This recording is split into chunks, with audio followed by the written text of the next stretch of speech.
नमस्कार, जोहार। मैं प्रेम पंकज आप सभी का स्वागत करता हूं माइक्रो स्टडी सेंटर में। फ्रेंड्स, ये मेरा झारखंड हिस्ट्री का 11वां क्लास है। ओके। और इस 11वां क्लास में हम लोग आज पढ़ेंगे चेरो राजवंश, चेरो डायनेस्टी। आप सभी को पता है ये हमारे झारखंड के किस क्षेत्र पे राज किए थे? तो पलामू डिस्ट्रिक्ट में, है ना। पलामू क्षेत्र में, पलामू डिस्ट्रिक्ट नहीं बोलेंगे, पलामू क्षेत्र में राज किए थे।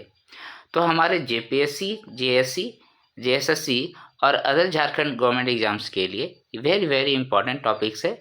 यहाँ से क्वेश्चंस बहुत सारे पूछे जाते हैं। मैं आपको बताऊंगा एक एक करके नोट्स में कि कहाँ से क्वेश्चन पूछे गए हैं और पूछे जाएंगे।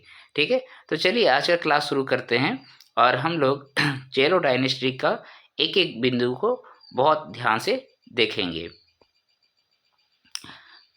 सबसे पहले दोस्तों, आप लोग झारखंड का इस मानचित्र को हमेशा अपने दिमाग में रखेंगे, ठीक है।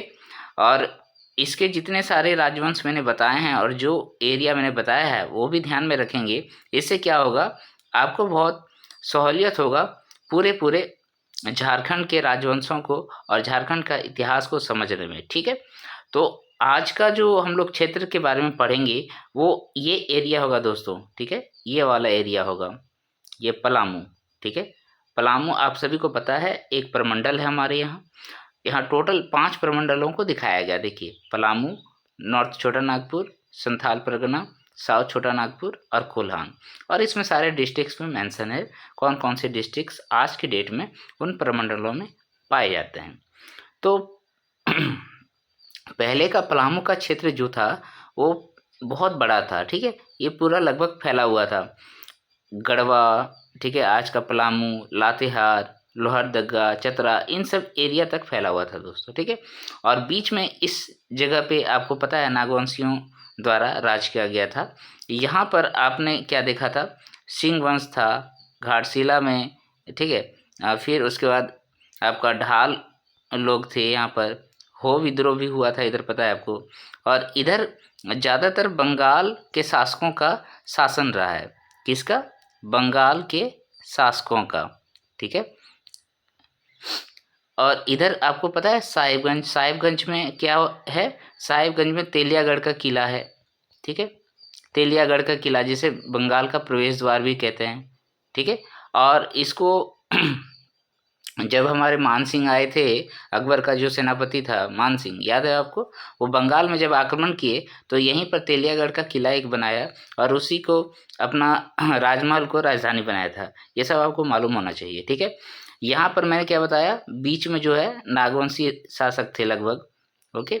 इधर रामगढ़ में आपका रामगढ़ राज्य था, 6 राज्य इधर था। गिरिडीह तरफ इधर आ जाएंगे तो आपको मानवंश मिलेगा, ठीक है। उसके बाद धनबाद वाला इलाका में पंचेत वाला, है ना, पंचेत राज्य मिलेंगे। ये सब आपको ध्यान में होना चाहिए। तो यहाँ पर अभी हम लोगों ने सबसे पहले पलामू के क्षेत्र में मैंने पढ़ा कि रक्सेल जो है वो उन्होंने राज किया पहले इस क्षेत्र में। रक्सेल के बाद हम लोग क्या देखे थे, रक्सेल में ज़्यादा कहानियाँ थी नहीं, आपको पता है ना। उसके रक्सेल के बाद हम लोगों ने क्या देखा, चेरो वंश आएगा यहाँ पर, ठीक है। रक्सेलों को ही पदस्थापित करने के बाद चेरो वंश इसमें स्थापित करा जाता है। किसके द्वारा किया जाता है, क्या किया जाता है, ये आपको दिखाया जाएगा अच्छे से। तो आप यहाँ पर ये मानचित्र को अपने ध्यान में रखिए कि झारखंड का जो नॉर्थ वेस्ट वाला इलाका है ना, वहाँ पर चेरो वंश रहेगा, चेरो डायनेस्टी अपना राज करेगा। चलिए नेक्स्ट यहाँ पर हम लोग स्थापना को देखेंगे इस स्लाइड में, है ना। सबसे पहले यहाँ पर एक नाम आपको याद रखना पड़ेगा और ये नाम आपको याद रखना बहुत ज़रूरी है क्योंकि इससे क्वेश्चन पूछे भी गए हैं। वैसे भी जो भी डायनेस्टी होती है, जो भी वंश होते हैं, है ना, उसका जो स्थापक होता है, जो संस्थापक होता है, उसका नाम याद रखना जरूरी होता है। तो यहाँ याद रखिएगा भागवत राय। भागवत राय ने 1572 ईस्वी में, कब, 1572 ईस्वी में मान सिंह को मारकर, है ना, जो कि रक्सेल राजा था, उसको मार दिया था और चेरो वंश की स्थापना करा था, ठीक है। और भागवत राय जो मुगलों के शासक थे अकबर, उनके समकालीन रहे हैं। वैसे भी आपको पता है 1556 ईस्वी के बाद जो है दिल्ली सल्तनत में कौन आ जाते हैं, अकबर जी आ जाते हैं, है ना। 1556 में पानीपत की लड़ाई के बाद वो दिल्ली पे अधिकार कर लेता है, ये आपको पता है।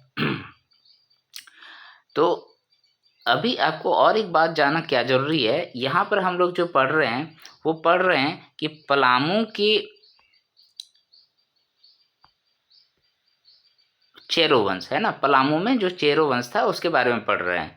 लेकिन क्या सिर्फ पलामू में चेरो वंश था? नहीं, ऐसा नहीं है। हमारे इंडिया के बहुत सारे क्षेत्रों में, ठीक है, चेरो वंशों का राज रहा है, ठीक है, अलग अलग जगहों में। जैसे अगर आप देखेंगे तो हमारा जो बिहार है, बिहार जो है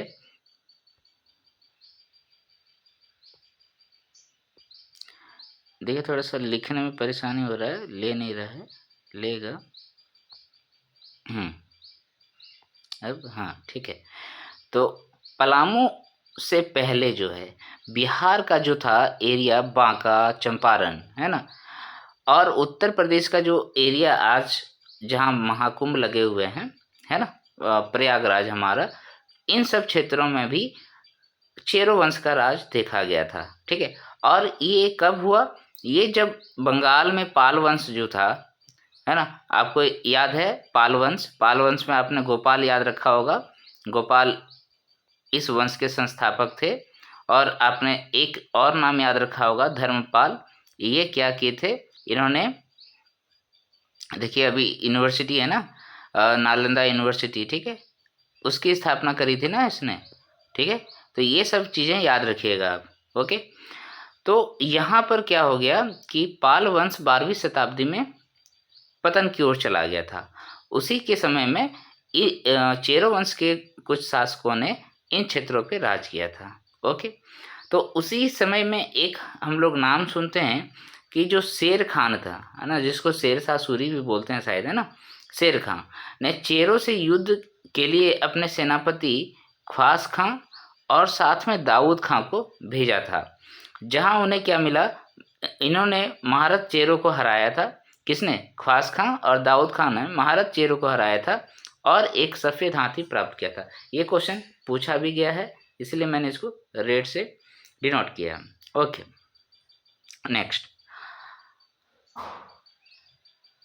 फिर देखिए अकबर जब दिल्ली पे राज कर रहा था तो अकबर के भी जहन में ये बात थी कि बहुत सारे क्षेत्रीय राजा हैं जो झारखंड के क्षेत्र में हैं। पहले उस टाइम तो झारखंड को अलग अलग नामों से जाना जाता था, झारखंड तो बहुत बाद में नाम पड़ा, ठीक है। तो अकबर ने इन क्षेत्रों में, यानी कि झारखंड वाला, बिहार वाला क्षेत्रों में, यहाँ के क्षेत्रीय राजाओं को हराने के लिए मानसिंह को भेजा था इस क्षेत्र में, ठीक है, लगभग 1580 के आसपास, 1580 के आसपास। तो फिर यहाँ पर बंगाल विजय के लिए आया था और एक कहानी मैंने बताया कि राजमहल को अपनी राजधानी बनाया था, तो इसी मानसिंह ने बनाया था। और मानसिंह ने अकबर का पूरा पूरा इधर से जो है कर वसूलने का काम करवाया था और बहुत सारे राजाओं को हराया था, ठीक है। उसी में से एक हम लोग का झारखंड भी आएगा और झारखंड के क्षेत्र में चेरो वंश का शासन जो चल रहा था पलामू के क्षेत्र में, यहाँ पर भी वो आएंगे। कब आते हैं तो वो यहाँ पर शायद नहीं लिखे हैं, तो लिख देता हूँ, मैं बता देता हूँ कि ये जो आपका मानसिंह है वो इधर 1589 में आएगा, ठीक है, 1589 में आएगा और भागवत राय से जो है एक संधि करेगा, भागवत राय से, ठीक है। और उस संधि के तहत जो है मालगुजारी जो है आपको सेंट्रल गवर्नमेंट उस समय का समझ लीजिए, जो हमारे मुगल सल्तनत है उसको देने पे राजी होगा वो। और मालगुजारी का रकम बहुत बड़ा होता है, 80,000। एक बार क्वेश्चन भी पूछा गया है इससे, ठीक है। तो चलते हैं नेक्स्ट स्लाइड। तो यहाँ पर हम लोग क्या कर रहे हैं, यहाँ पर हम लोग शासन का कालक्रम को एक बार देख लेते हैं कि कौन कौन से इम्पोर्टेंट राजा हुआ था, ठीक है, इसमें चेरो वंश में। तो आपने सबसे पहले पढ़ा भागवत राय, जो कि 1572 से 1605 ईस्वी में शासन किए थे। ये चेरो वंश का संस्थापक था। दूसरा है अनंत राय, है ना, ये जहांगीर के समकालीन थे, और सहबल राय ये भी जहांगीर के समकालीन थे। ये सब जो है 1605 से लेके 1628 तक रहा था, ठीक है, ये दोनों राजा। लेकिन इन दोनों के समय में कुछ ऐसे विशेष घटनाएं नहीं हुई है जिनको हमें याद रखना है, राइट। फिर नेक्स्ट जो राजा है वो इम्पोर्टेंट राजा है प्रताप राय। इसके बारे में हम लोगों को पढ़ना है। इसका जो समय काल था वो 1628 से लेकर 58 तक था, जो कि शाहजहाँ का ही टाइम पीरियड है लगभग, ठीक है। उसके बाद होता है भोपाल राय, इसके बारे में कुछ भी नहीं पढ़ना है। अब आएंगे सबसे इम्पोर्टेंट राजा मेदिनी राय, जिसके नाम पर आज डाल्टनगंज का जो नाम रखा गया है वो मेदिनी नगर रखा गया है। ये आपको मालूम है, ओके। तो औरंगजेब के समकालीन थे ये, ठीक है, क्योंकि इसका जो समय काल है वो 1658 से लेकर 1674 ईस्वी तक है। और आपको पता है कि औरंगजेब जो थे वो लगभग वहाँ पर कितना 1707 ईस्वी तक राज किया था मुगल सल्तनत में, ठीक है। तो इसी के समय काल में मेदिनी राय हुए थे। उसके बाद आता है साहिब राय, इसके बारे में भी ज़्यादा जानकारी नहीं चाहिए, ठीक है। और फिर आएगा जो नाम रंजीत राय, इसके बारे में आपको पढ़नी है, क्योंकि यहीं से समझ लीजिए चेरो वंश का जो है पतन स्टार्ट होता है, और फिर जय कृष्ण राय के बाद जो है समाप्त हो जाता है। ये चूड़ामन राय जो है अंतिम शासक होते हैं, लेकिन ये सब अंग्रेजों के कठपुतली होते हैं, ठीक है। यहाँ तक बात समझ में आ गई, क्लियर हो गया। नेक्स्ट हम लोग चलते हैं, और जो जो इम्पोर्टेंट मैंने बताया उन राजाओं के बारे में जानकारी ले लेते हैं। सबसे पहले हम लोगों ने देखा था कि भागवत राय जो है संस्थापक थे। उसके बाद नेक्स्ट इम्पोर्टेंट जो राजा मैंने बताया था वो बताया प्रताप राय, ठीक है। इसी प्रताप राय के बारे में हम लोग सबसे पहले देख लेते हैं। सबसे पहला क्वेश्चन तो यहाँ पर यही बन सकता है कि प्रताप राय जो चेरो वंश के संस्थापक थे वो किसके समयकालीन में थे, यानी कि सेंट्रल गवर्नमेंट से मुगल सल्तनत में तो शाहजहाँ, ये याद रखिएगा। वैसे भी ये अगर टाइम पीरियड याद रह जाता है आपको 1628 से 58, जो कि बार बार पढ़ने से रिपीट करने से ही याद होता है, तो फिर आपको मुगलों के सल्तनत काल तो बेसिकली सभी लोगों को याद है, क्योंकि बहुत दिनों से पढ़ रहे हैं। झारखंड हिस्ट्री के साथ रिलेट करने में थोड़ी परेशानी होती है। तो ये 1628 से 58 का ईस्वी अगर याद रखते हैं तो प्रताप राय इस समय में हुए थे और शाहजहाँ के समय में हुए थे। तो अब यहाँ पर जो सेंट्रल गवर्नमेंट जो दिल्ली है ना, वो क्या करता था अलग अलग क्षेत्रों में अपने सूबेदार को स्थापित करके रखा था, सूबेदार। तो थोड़ा सा ये नाम याद रखिएगा। यहाँ पर जो मैंने नाम लिखे हैं वो है शाइस्ता खां, ठीक है, शाइस्ता खां। ये शाइस्ता खां कहाँ के सूबेदार थे? ये बिहार के सूबेदार थे। मैंने यहाँ लिखा बिहार के सूबेदार थे। तो फिर हमने यहाँ पर एक ईयर लिखा है, देखिए 1641। ये बहुत टफ वर्क नहीं है, ठीक है। यहीं पर देखिए ये क्वेश्चन मैंने बताया था कि 80,000 का मालगुजारी के रूप में मुगलों को देने के लिए प्रताप राय को रेडी होना पड़ा था, ठीक है, शाइस्ता खां, राइट। वहाँ मैंने क्या ये भागवत राय बता दिया था क्या? नहीं, भागवत राय 80,000 नहीं देते थे, ये देते थे, ठीक है। प्रताप राय को 80,000 मालगुजारी के रूप में देने के लिए राजी करना हुआ था, ठीक है। वहाँ पर भी था लेकिन कम पैसा था वहाँ पर। वहाँ पर कहाँ, जब मैंने बताया था कि मान सिंह ने जो है वो चेरो राजा के साथ संधि किया था, वो बात, ठीक है। अब आगे फिर क्या था कि 1642 ईस्वी में प्रताप राय ने मालगुजारी देने से मना कर दिया। अरे कितना दिनों तक मालगुजारी देते रहेगा, बहुत पैसा होता है यार 80,000 उस टाइम के, है ना। तो प्रताप राय तो खुद स्वतंत्र राजा बनना चाहता था। अब वो इधर से आ गए मुगल, है ना, उन लोगों ने इसको परेशान करके रखा, तो उन्होंने मालगुजारी देने से मना कर दिया 1642 में, एक साल बाद ही, जब उनके ऊपर ये लगाया गया था मालगुजारी, उसके एक साल बाद 1642 में। अब यहाँ पर एक घटना क्या घटती है, ये घटना है कि जो आपका तेज राय है और दाऊद राय है, ये जो है प्रताप राय के चाचा हुआ करते थे, तेज राय, ठीक है। अब इन दोनों ने मिलके क्या किया, इन्होंने देखा कि प्रताप राय जो है मालगुजारी देने से मना कर दिया। इसका मतलब क्या है कि जो बिहार का सूबेदार है वो खफा हो गए। अब बिहार का सूबेदार अगर खफा हो गया तो इसका मतलब है कि दिल्ली का सरकार जो है वो खफा हो गई, है ना। इसी बात का फ़ायदा उठाया और ये लोग, दिल्ली की सरकार जो थी बहुत स्ट्रांग था शाहजहाँ के टाइम पे भी, तो उसी बात का फ़ायदा उठाना चाहा तेज राय और दाऊद राय ने। और उन्होंने क्या किया, शाइस्ता खां से जाके संधि कर लिया और कहा कि अगर आप प्रताप राय को हरा देते हैं तो मैं जो है मुझे राजा बना दीजिए और मैं क्या करूँगा, आपको मालगुजारी देता रहूँगा, ठीक है। और फिर क्या है, बहुत सारे तोहफा भी दिए जाएंगे, ये बात वहाँ पर बनी।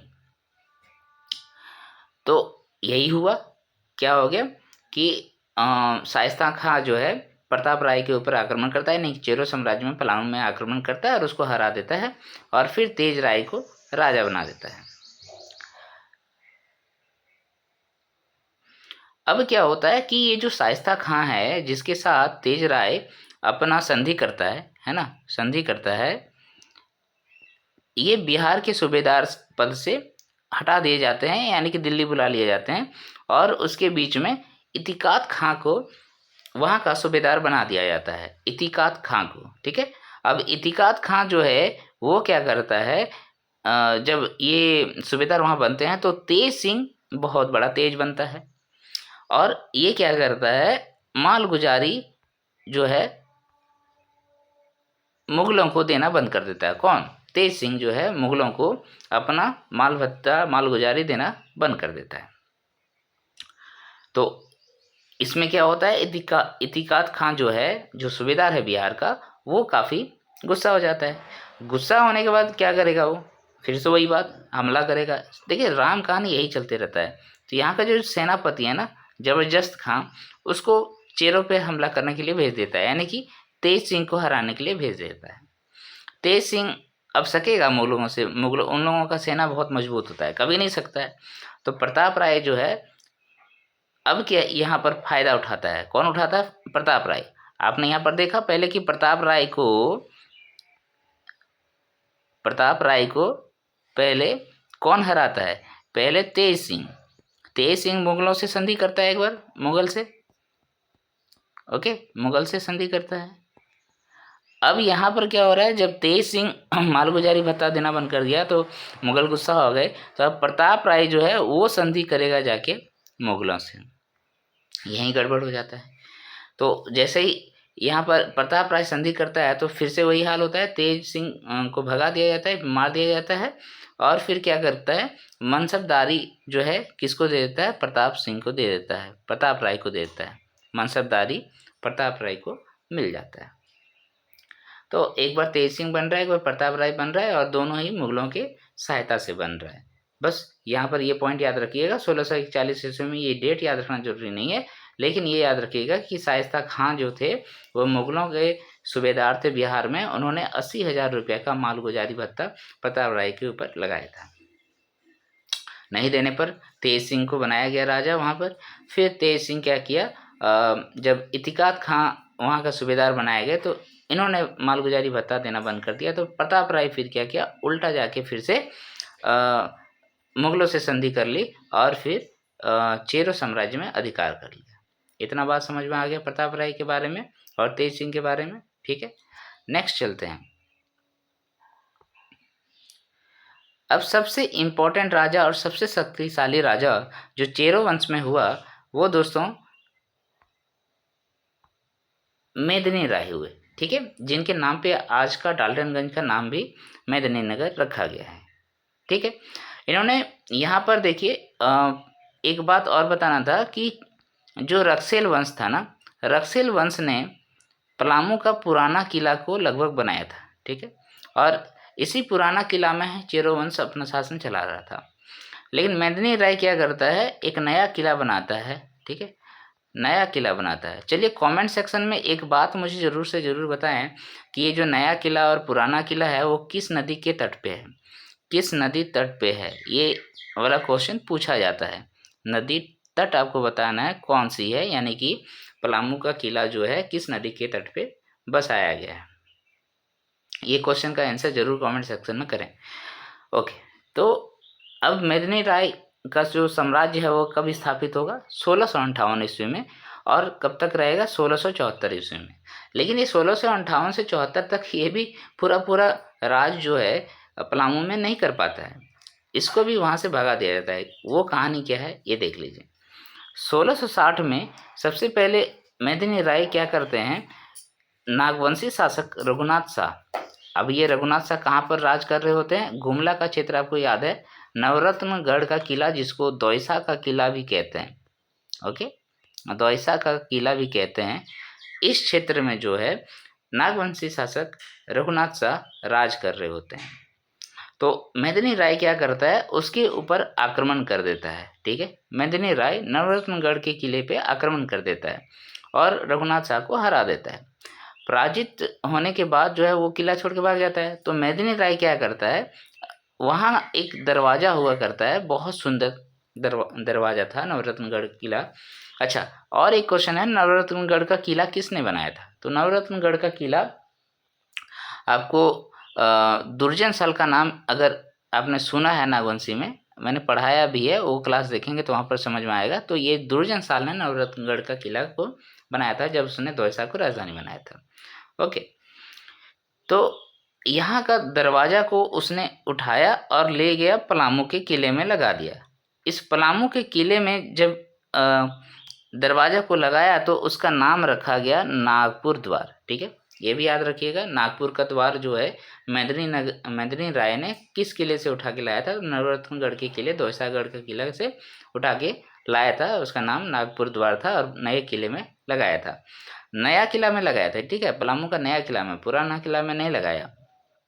इसकी ऊंचाई 40 फीट लगभग थी, 40 फीट, बहुत ज़्यादा होता है। ओके, इसी समय मेदिनी राय ने मुगलों को क्या किया, मालगुजारी भत्ता देना बंद कर दिया, जो कि पहले के राजाओं ने शुरू किया था। ओके, अब यहाँ पर भी अपने आप को, जब इतना शक्तिशाली अपने आप को समझता है तो वो क्या करेगा, अपने आप को स्वतंत्र रखने का प्रयास करेगा, लेकिन यहाँ पर भी वो सफल नहीं हो पाएगा। उस समय जो मेदिनी राय इधर चेरो वंश का शासक था, तो बिहार का जो सूबेदार थे उनका नाम था दाऊद खां। क्या नाम था? दाऊद खां। इसी दाऊद खान ने पुनः संधि करने के लिए, है ना, अपने कुछ लोगों को जो है मेदिनी राय के पास भेज, लेकिन मेदिनी राय जो है इस पे राजी नहीं हुआ। ठीक है, राजी नहीं हुआ तो फिर युद्ध होगा। क्या होगा? युद्ध होगा। तो इस युद्ध में जो है मेदिनी राय को हार का सामना करना पड़ता है। ठीक है, यहाँ पर जो है युद्ध में जो मुगलों का जो सहायता करता है उसमें कुछ देवरी के राजा, टेकरी के राजा, ये सब होते हैं। ठीक है, यही सब होते हैं।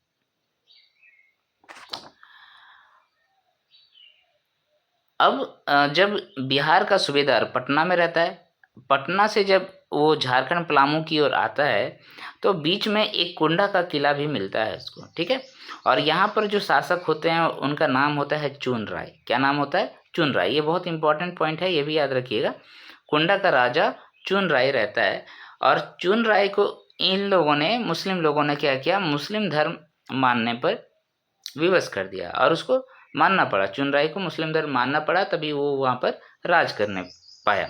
ठीक है, तो मेदिनी राय इस बात से खफा हो गए थे। वैसे तो मेदिनी राय भी हार गए और उनको भी अपना किला छोड़ के जाना पड़ा, लेकिन इस चीज़ से कि चुन राय ने मुस्लिम धर्म अपना लिया, इस बात से खफा हो गया। ठीक है, तो उसने क्या किया, मेदिनी राय ने एक, चुन राय का एक भाई हुआ करता था, उसका नाम क्या था? सुखराम। इसका नाम क्या है? सुखराम। तो इस सुखराम के हाथों जो है वो चुन राय को मरवा देते हैं। ठीक है, चुन राय को मरवा देते हैं। यहाँ पर भी बहुत सारी घटनाएं घटती है, लेकिन उन सारी चीज़ों को याद रखने की जरूरत नहीं है। ठीक है, यहाँ पर ये इंपॉर्टेंट था तो मैंने बता दी। अब क्या होता है कि 1660 से 1662 तक जो है वो दाऊद खां, जिसने मेदिनी राय को हराया था, उसने उस किले पे मस्जिद का निर्माण किया। ठीक है, फिर जब दाऊद खां चले गए तो 1662 से 1666 तक एक मनखली खां जो सूबेदार थे वो यहाँ पर रहने लगे। ठीक है, और फिर बाद में ये भी पटना चले गए। कब? 1666 में। अब मेदिनी राय को फिर से एक बार मौका मिलेगा।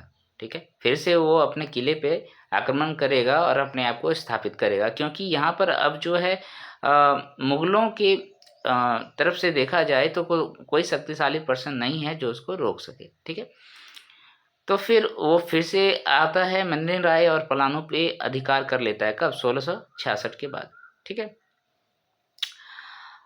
अब जब मेदिनी राय यहाँ पर आ गया तो मेदिनी राय के बारे में मैंने बताया कि नया किला का भी निर्माण किया था। पुराना किला तो मैंने बताया रक्सौल ने बनाया था, और नया किला जो है वो आपका मेदिनी राय ने बनाया था। ठीक है, और मेदिनी राय ने ही क्या किया था, नवरत्नगढ़ के किले से नागपुर द्वार को लाया था। ये सारी बातें याद होगी।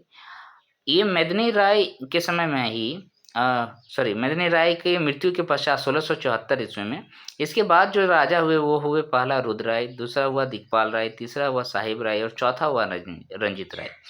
तो इन सब के समय में तो कुछ महत्वपूर्ण घटनाएं वैसे घटती नहीं है, लेकिन हम लोग जो आगे जाके पढ़ेंगे वो रंजीत राय के बारे में पढ़ने का कोशिश करेंगे। 1716 से 1722 के बीच में इन लोगों ने रंजीत राय ने राज किया था।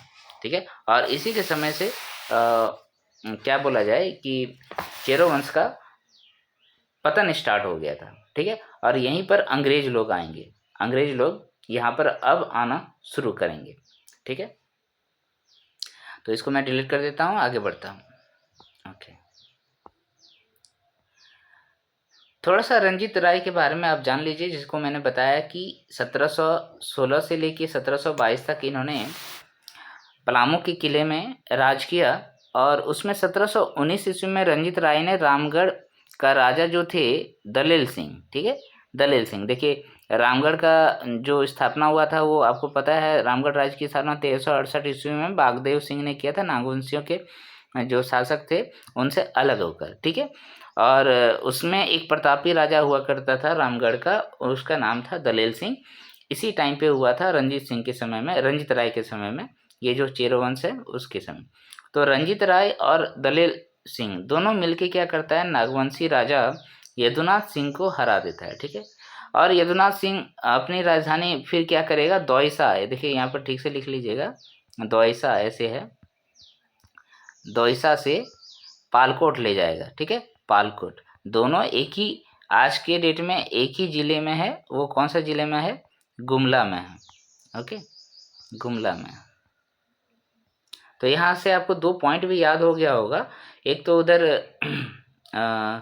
मैंने बताया यदुनाथ सिंह ने जो है वो क्या किया, राजधानी अपना चेंज किया था, दौसा से पालकोट ले गया था। राइट, ये सब बातें याद रखिएगा। और मैंने बताया कि दौसा राजधानी किसने बनाया था, तो दुर्जन साल ने बनाया था, ये भी मैंने बता दिया था। ठीक है, नागवंशियों का भी साथ साथ में थोड़ा थोड़ा चलता रहेगा, क्योंकि आपको पता है कि नागवंश जो है पूरे इंडिया का सबसे लंबे पीरियड तक राज करने वाले वंशों में से एक है। राइट, अब फिर देखिए 1722 ईस्वी में रंजीत राय के साथ क्या घटना घटती है। यहाँ पर रंजीत राय का संबंधी हुआ करता है जय कृष्ण राय। ठीक है, जय कृष्ण राय। तो ये जो जय कृष्ण राय है वो क्या करेगा, एक व्यक्ति है अमर सिंह, इनके साथ मिलकर चेरो राज्य पर हमला कर देगा। ओके, और फिर रंजीत सिंह, इसमें क्या होता है, रंजीत सिंह नहीं है, रंजीत राय है। ठीक है, रंजीत राय क्या होगा, यहाँ पर हार जाएगा। ठीक है, रंजीत राय हार जाएगा, तो फिर यहाँ का राजा कौन बनेगा, तो जय कृष्ण राय राजा बनेंगे, और अमर सिंह है ना, उनको दीवान बना दिया जाएगा, अमर सिंह को दीवान बना दिया जाएगा। ये बहुत इम्पोर्टेंट घटना है, इसको याद रखिएगा।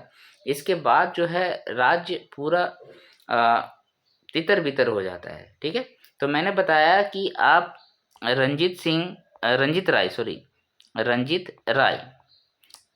राय को कौन हरा देगा, जय कृष्ण राय हरा देगा, और ये जय कृष्ण राय यहाँ का राजा बनेगा अभी, और किसकी सहायता से, तो अमर सिंह की सहायता से।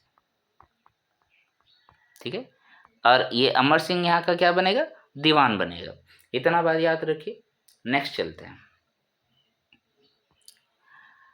अब क्या होगा, यहाँ पर जय कृष्ण राय जब शासक बनेंगे तो इसके समय में बहुत सारी घटनाएं घटती है, वो हम लोग देख लेते हैं। सबसे पहले देखिए, इसका जो कार्यकाल है बहुत लंबा पीरियड है, छोटा मोटा पीरियड नहीं है। 1722 से लेके 1770 तक ये यहाँ पर रहेंगे, चेरो पलामू के किलों में रहेंगे जयकृष्ण राय।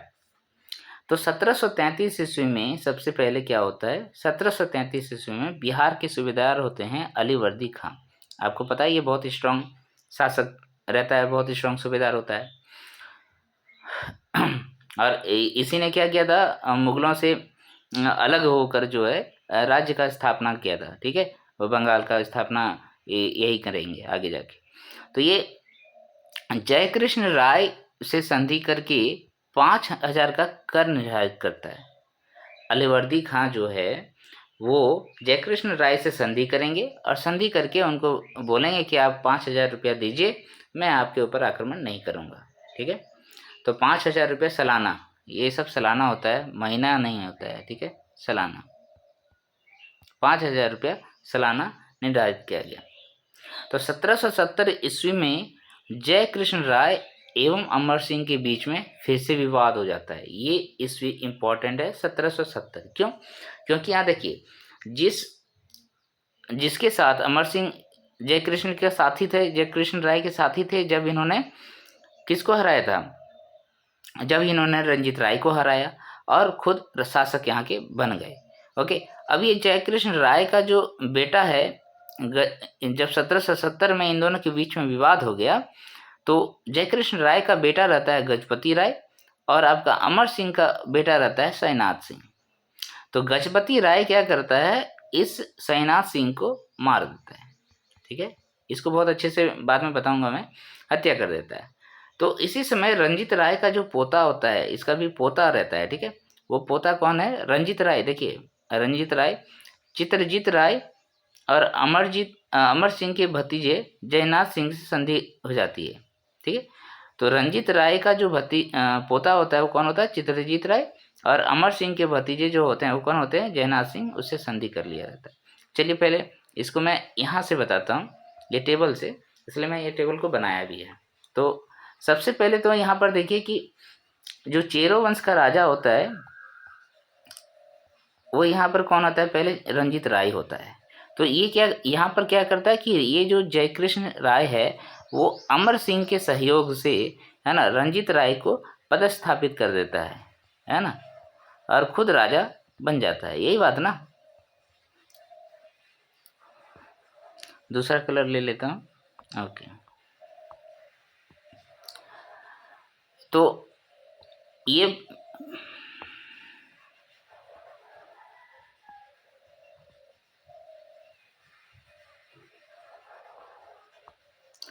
फर्स्ट टाइम ये पदस्थापित हुए और जयकृष्ण राय जो है इसके जगह पे राजा बन गए।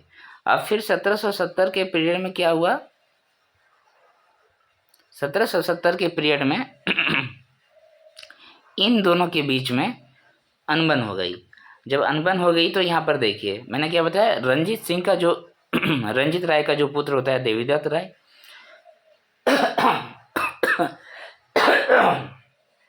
थोड़ा गला खरा, देवीदत्त राय का जो पुत्र होता है वो कौन होता है, चित्रजीत राय।